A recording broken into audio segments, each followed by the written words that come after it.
In 1989, a major earthquake strikes Northern California. 67 people are killed and damage is widespread.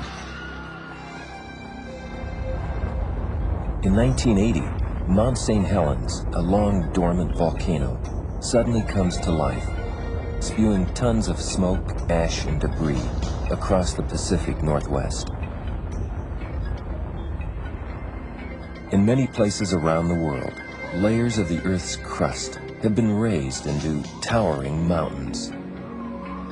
Seemingly unrelated, earthquakes, volcanoes, and mountains have a common cause and serve as a reminder that our planet is constantly changing.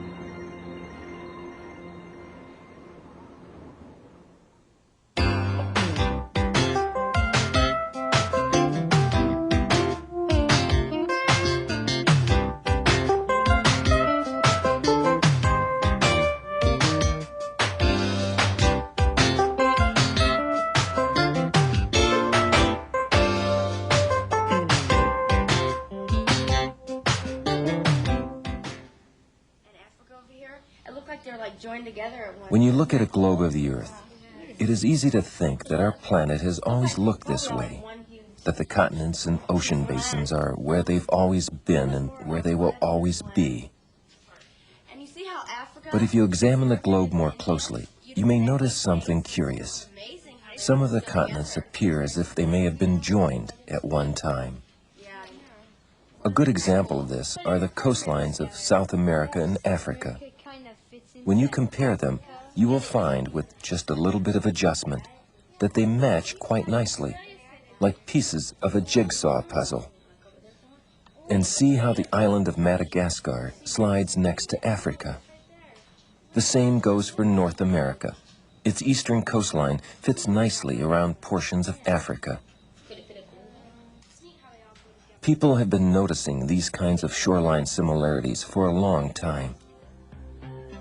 In the early 1900s, German scientist Alfred Wegener believed that in the distant past, later determined to be about 200 million years ago, the continents had been joined in a single supercontinent Wegener called Pangaea,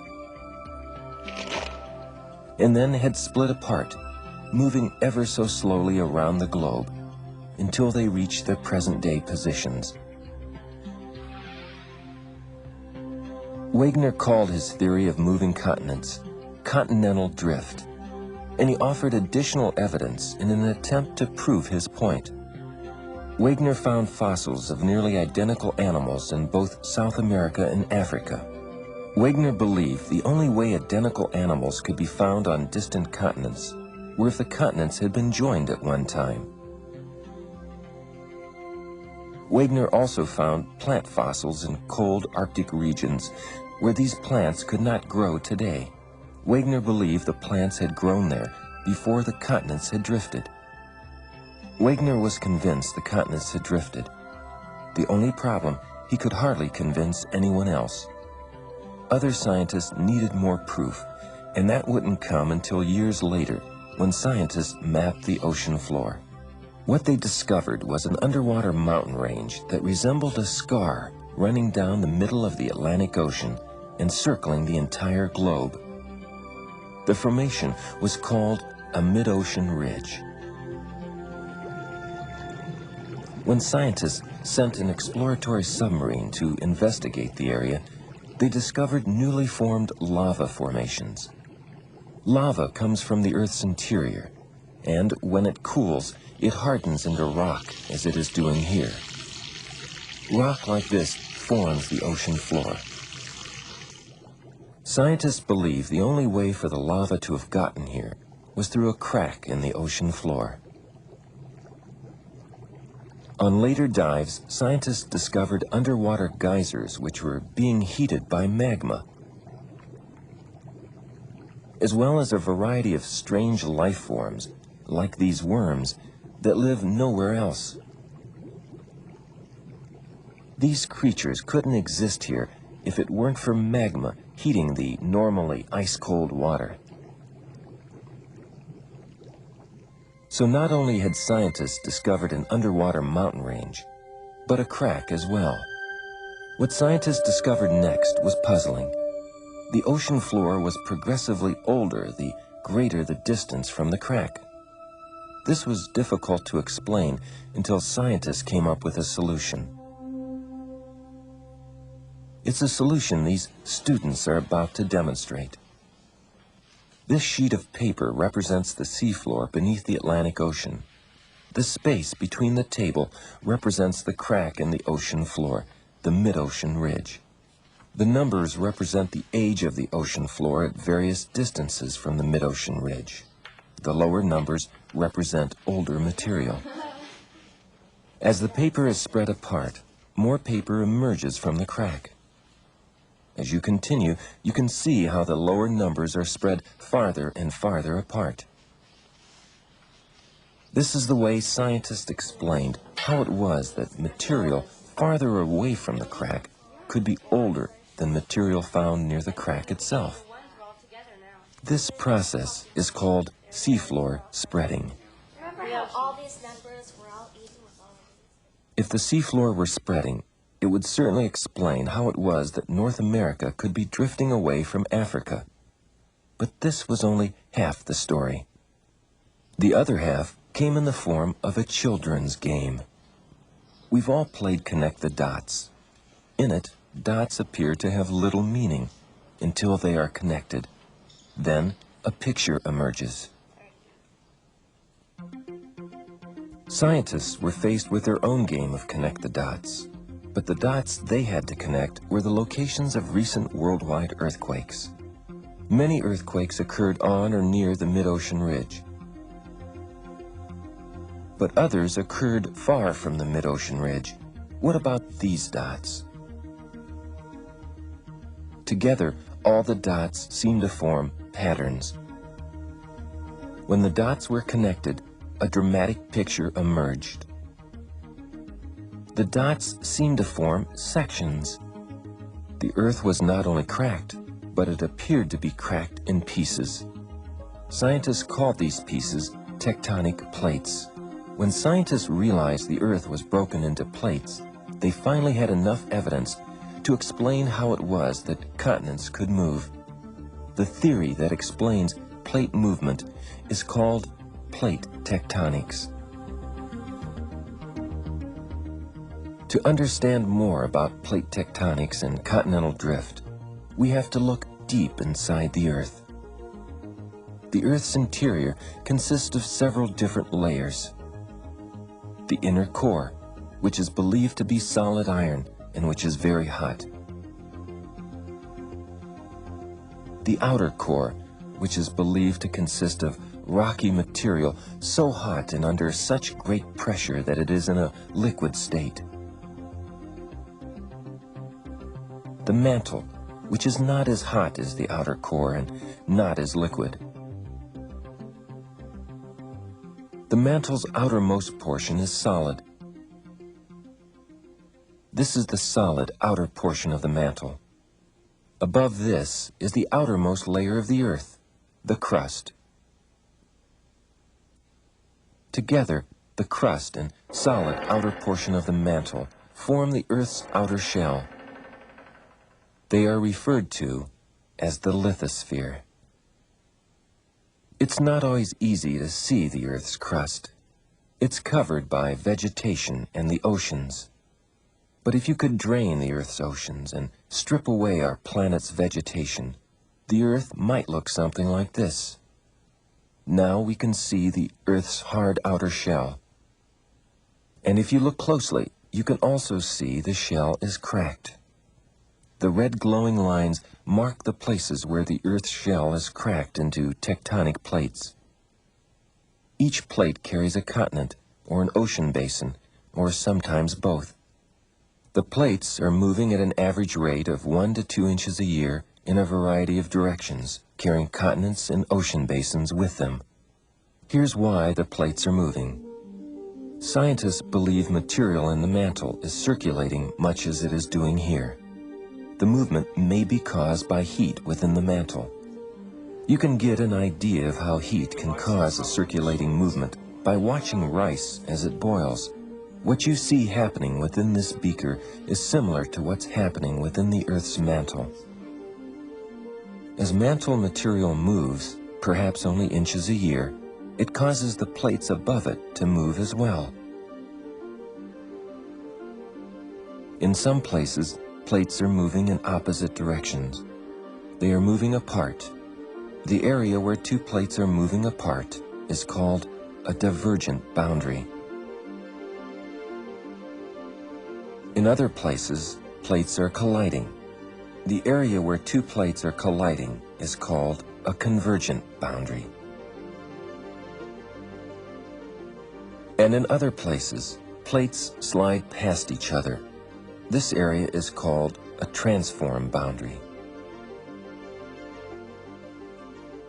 This is a cross-section of a divergent boundary, the mid-ocean ridge, located beneath the Atlantic Ocean. The North American plate is on the left, and the Eurasian plate is on the right. Scientists believe that as the plates move apart, mantle material called magma rises to fill the gap. Magma is the name we give lava before it erupts from volcanoes, as it is doing here. The magma cools and hardens on the ocean floor, adding new crust to old. And as the seafloor spreads, North America moves farther away from Asia. The highlighted area on this globe shows where magma is surfacing between plate boundaries beneath the oceans, creating a mid-ocean ridge that circles the Earth. The ocean floor spreads in one direction on one side of the ridge, and in the opposite direction on the other. The mid-ocean ridge is where plate material is created. And this is where plate material is destroyed, a convergent boundary. In this cross-section, the plate on the right is carrying an ocean basin and is moving in this direction. The plate on the left is carrying a continent and is moving in the opposite direction. The plate carrying the ocean basin is heavier and is diving beneath the plate carrying the continent. The leading edge of the diving plate is consumed back into the Earth's mantle. When one plate dives beneath another, it is called subduction, and the area where it occurs is called a subduction zone. Subduction may resemble what is happening on this lava lake, as sections of hardened crust dive beneath other sections.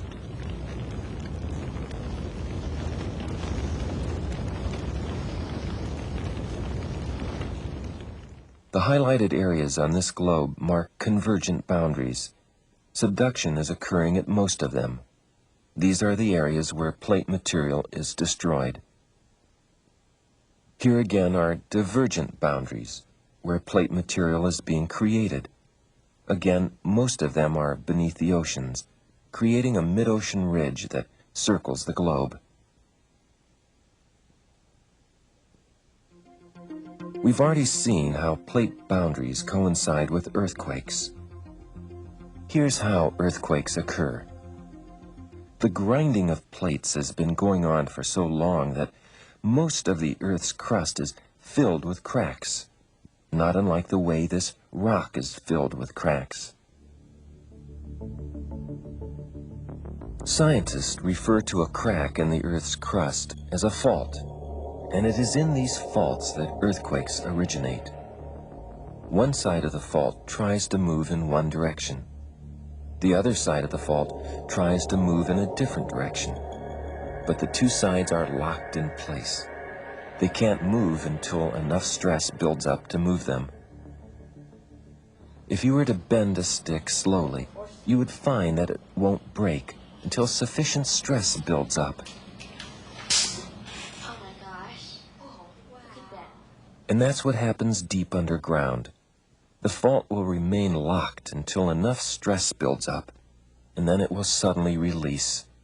One side of the fault sliding past the other with a tremendous burst of energy.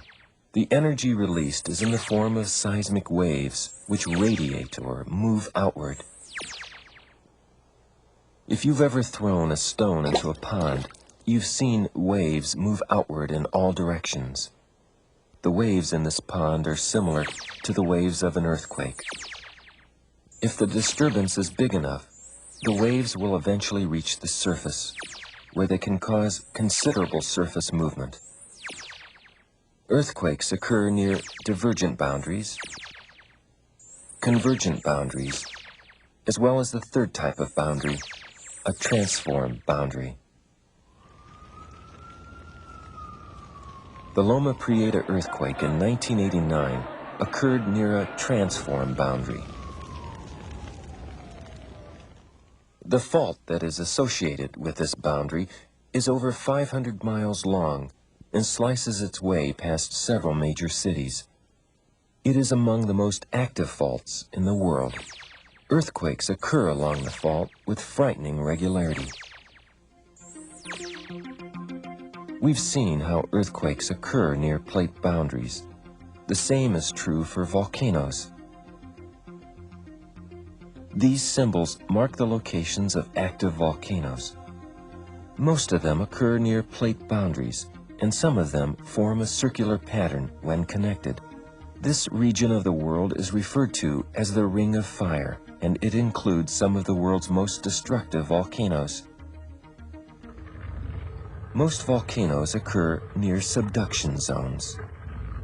As one plate dives beneath the other, tremendous heat and pressure are created, causing solid rock to liquefy into magma. The magma rises in large globs into the plate carrying the continent.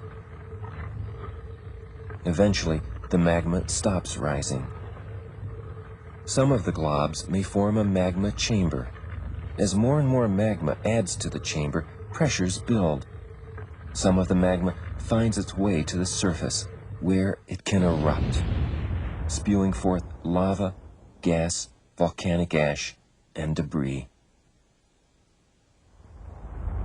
The eruption of Mount St. Helens in Washington State in 1980 occurred in much this same way. In a matter of seconds, much of Mount St. Helens was blown away, the mountain literally losing its top. 62 people were killed, and forest and animal life were decimated.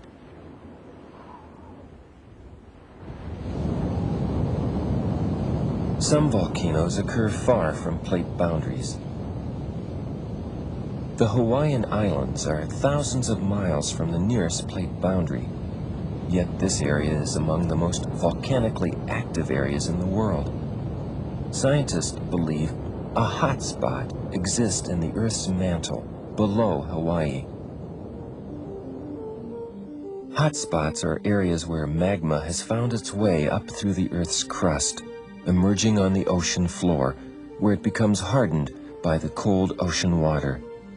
More magma follows, adding to the formation of an underwater volcanic dome. The dome becomes larger and larger and may, after thousands of years, rise above sea level. Every island in the Hawaiian chain, as well as many others around the world, were formed in just this way.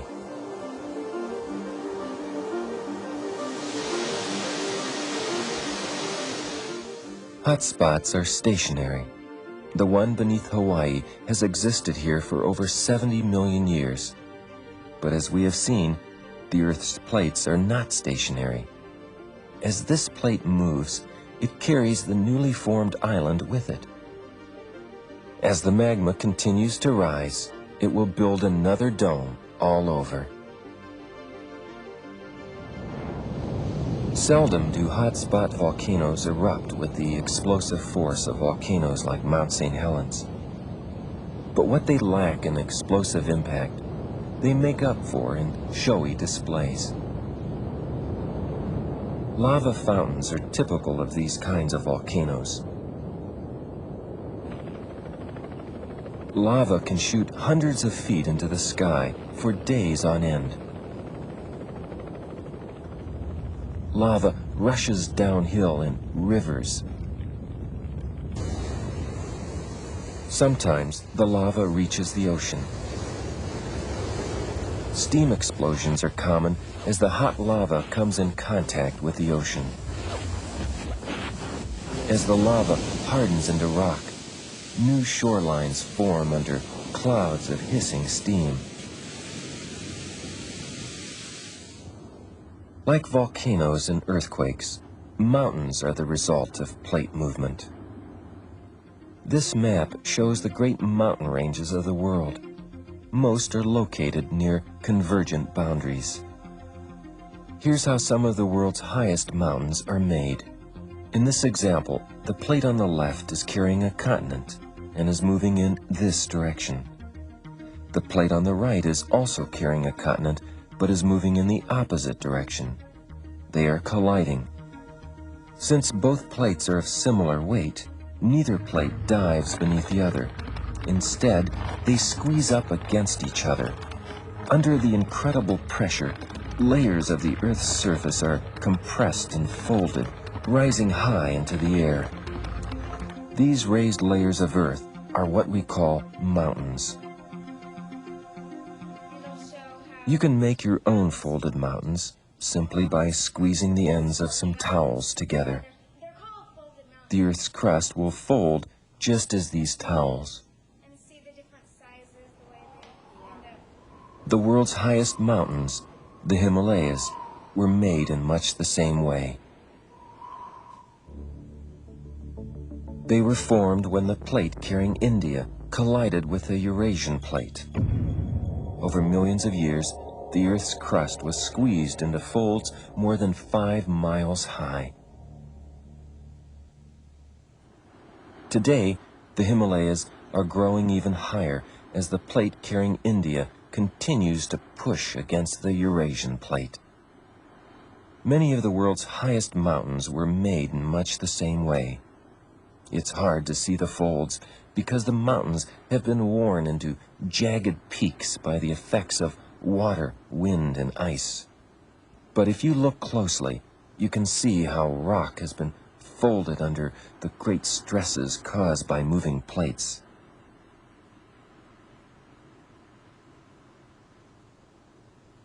This outline gives you an idea of what these mountains may have looked like when they were much younger. Mountains are the highest places on Earth, so it's remarkable what you can sometimes find there. Fossils of sea life can be found in just about every mountain range in the world. The fossils got there when layers of the Earth's crust were thrust into the air. In this program, we've seen how the Earth's continents were once part of a single supercontinent called Pangaea. And that about 200 million years ago, this supercontinent broke up into separate continents and, moving several inches a year, reached their present-day positions. We've seen how the Earth's shell is composed of more than a dozen plates which move in a variety of directions, carrying continents and ocean basins with them. We've seen that there are 3 types of plate boundaries: divergent boundaries, convergent boundaries, and transform boundaries. We've seen that most divergent boundaries occur under the ocean, where magma rises to fill the gap left by diverging plates. The ridge created by rising magma is known as a mid-ocean ridge. A mid-ocean ridge circles the planet, and it is an area where plate material is created. We've seen that some convergent boundaries are areas where plate material is destroyed, as one plate dives or subducts beneath another. We've seen that folded mountains are made where 2 plates carrying continents collide head-on. Finally, we've seen how plate boundaries coincide with the occurrence of earthquakes, volcanoes, and some of the world's highest mountain ranges. When you look at a globe today, you are looking at a moment in time. While we can't see it, the continents continue to move farther and farther apart. About 100 million years from now, the continents will stop moving apart. They will then change directions, coming together once again. 250 million years from now, the world may look something like this. The continents once again forming a supercontinent. It will be a world much different from the one we know. Ocean waves will break upon new shorelines. Towering mountains will rise in places that are now flat. And earthquakes and volcanoes will continue to shape the new land.